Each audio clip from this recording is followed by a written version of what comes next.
Our two biggest concerns regarding this issue at this point are the economic impact of the EPA's regulating in our state and the apparent overreach by the federal government to take over a role that is the primary responsibility of state and local governments as set out in the Clean Air Act.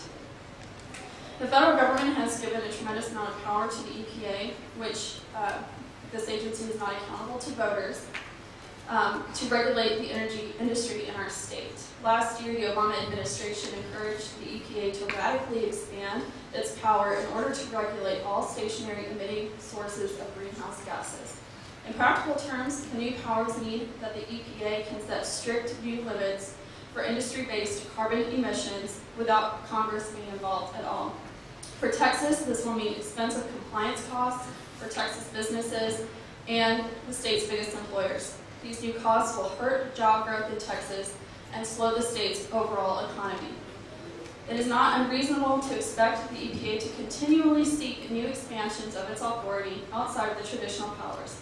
Coupled with the Obama administration's legislative agenda on the environment, the new authority promises to make doing business in Texas more expensive across the board. If the EPA succeeds in invalidating the Texas Flexible Permitting Program, Texas facilities, unlike the rest of the country, may be treated as new facilities rather than existing facilities under the new regulations, and be subject to much more extreme and expensive standards than similar facilities in the rest of the country. In essence, this effort creates a great deal of uncertainty in the largest economic driver in our state and threatens thousands of jobs in economically uncertain times. It also threatens a successful regulation program that, as Representative Keffer put it, has reduced more emissions than any other state in the U.S. We support the Attorney General Greg Abbott's legal action, defending our state's legal right to regulate air quality standards and challenges this improper overreach of the federal government. The questions and comments you are hearing today, we feel, would be best addressed at the state and local level as set out in the Clean Air Act. Thank you very much.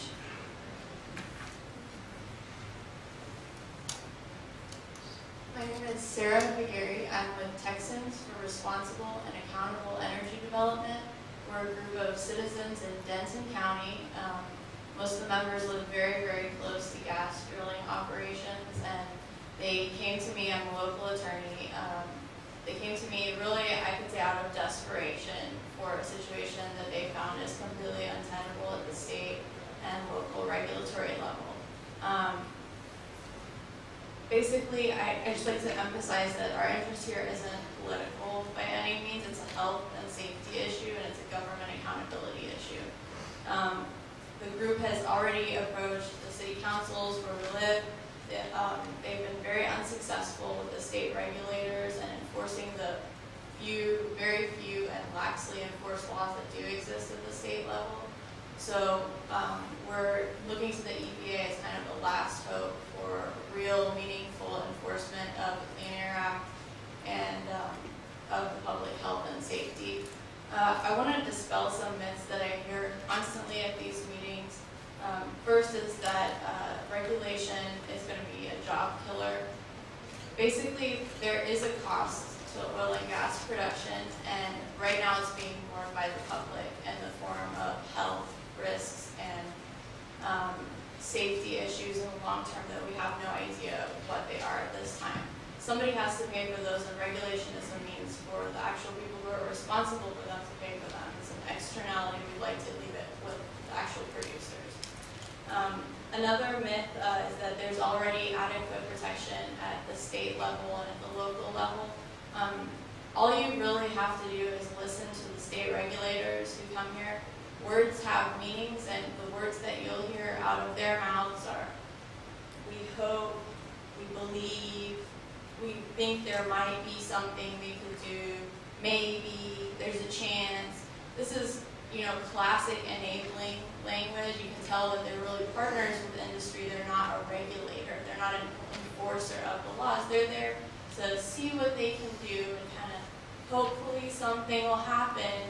That's not the job of an agency. An agency is there to execute the laws as they're written and not to enable further non-compliance. And I would just be interested to see any instance of a violation or a fine levied by TCEQ or Railroad Commission in a meaningful way. I haven't seen a lot of that happen, and the people that I've spoken with haven't had that experience with them. Basically, I don't want to get into the legal arguments, although we feel like there are legal arguments for expanding the EPA's authority under the CAA. But I do want to emphasize that our group wants to be at the table as a public stakeholder. We are citizens who are affected by gas drilling. We'd like to be at the table and participate with any new regulations that come up.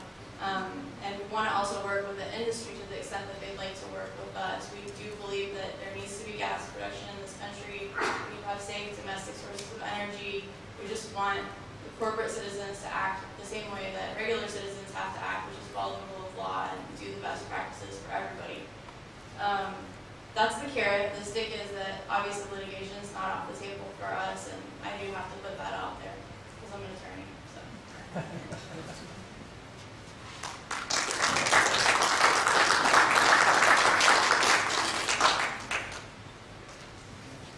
Okay. Any questions? I just actually, Ms. Millett, wanted to just say one thing. In your comments, which I totally respect, you said along the way that EPA is not accountable to the voters. We are, as you know. Bill and Bruce and I are career employees, so we work for the political people that come in with each administration and believe that there's changes. So we are clearly accountable to the American people. I just want to be clear about that. A lot different than Congress being elected. Well, Congress writes the laws as well. So, okay. Thank you, both of you, very much. And the next two speakers, gosh, I'm out of order. James LaBaugh and Kim Field, please.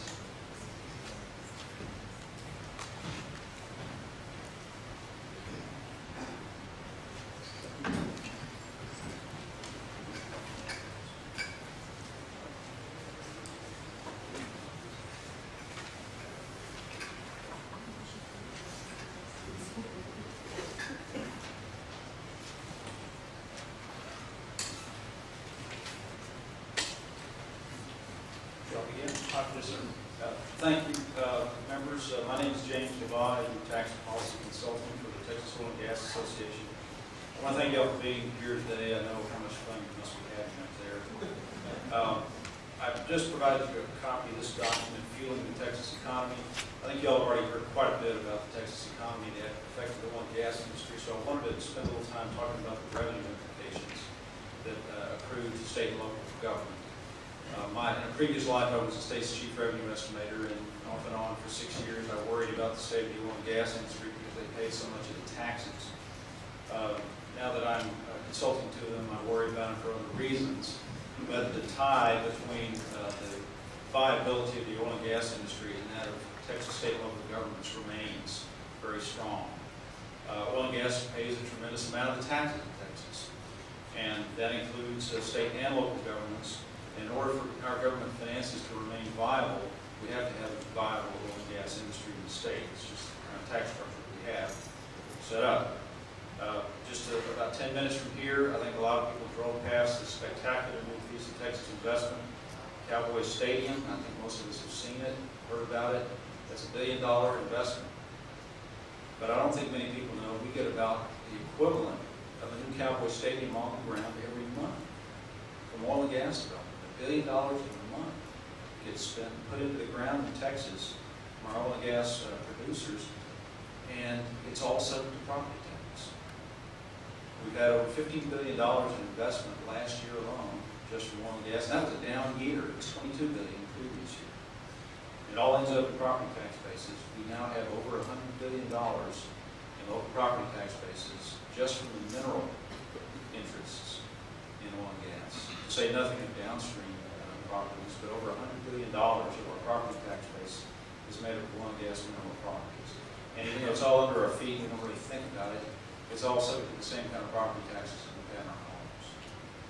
And when we consider the mineral property, the downstream properties, pipelines, refineries, petrochemicals, that's another $50 billion. It's on the property tax rolls. And property tax is our biggest tax in Texas, but for oil and gas, it's just the beginning. They also pay severance tax on all the hydrocarbons that come out of the ground. There's a special tax called the oil well servicing gross receipts tax. There's franchise tax on all gross margins from the drill bit all the way to the fuel terminal.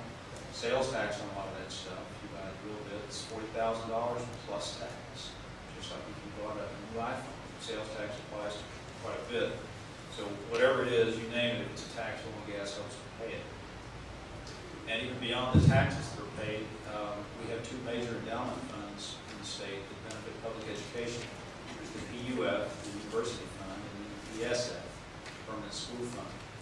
And these things have combined values of about $30 billion. The distributions from those funds have gone out for over 100 years to the state schools and universities.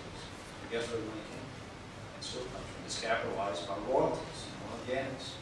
Right? No oil and gas royalties, no profit, no PSL, no distributions. We also have a rainy day fund, which is at the moment the pride of Texas state finance. It should have over $8 billion in it by the end of this fiscal period. And guess who's paying for that? Oil and gas severance taxes. 100% of the deposits during this budget cycle will come from severance taxes on oil and gas.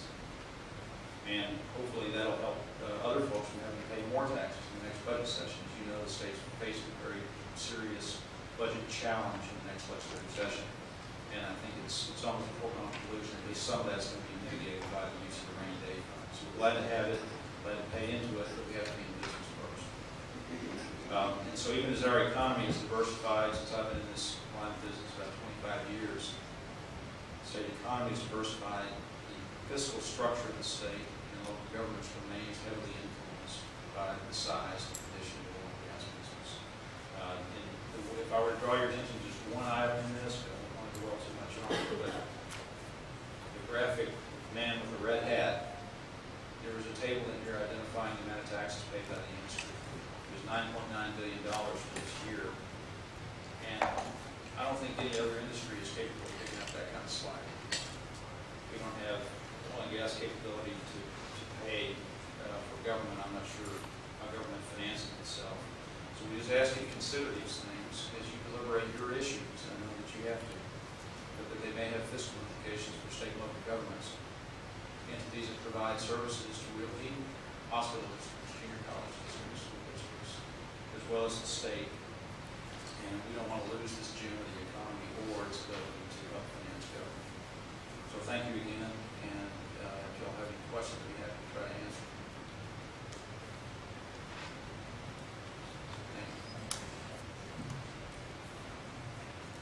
Hi, I'm Kim Peel with the Old Town Neighborhood Association, and I live within a few blocks of the Cowboy Stadium, and they're thinking about putting a gas well site there within 3,000 feet of the doors. And tomorrow night, I'm going to be back here at 6:30, and I'm going to be an involved citizen, and I will continue to oppose natural gas drilling in cities where the air and water tests have not yet been validated as completely safe. If you look on the internet at onepetro.org, that's onepetro.org, there is an article by Ali Moin Ahmed from Qatar Petroleum, and it was a conference they had back in December, and the article talks about the wet dirty gas versus dry clean gas and the salability of it, and says that the dry gas has a 1-to-1 ratio of a barrel of water per day per million standard cubic feet. So there's this thing going back and forth about wet gas, dry gas, and yes, you need vapor control systems in either one, because that means that dry gas does have vapor, and that 90% of these emissions can be prevented. The article also talks about how to avoid flaring during test and cleaning operations of newly drilled workover gas wells, which could save 75 tons of carbon dioxide. So I encourage you to look at the flaring aspect. One thing that confused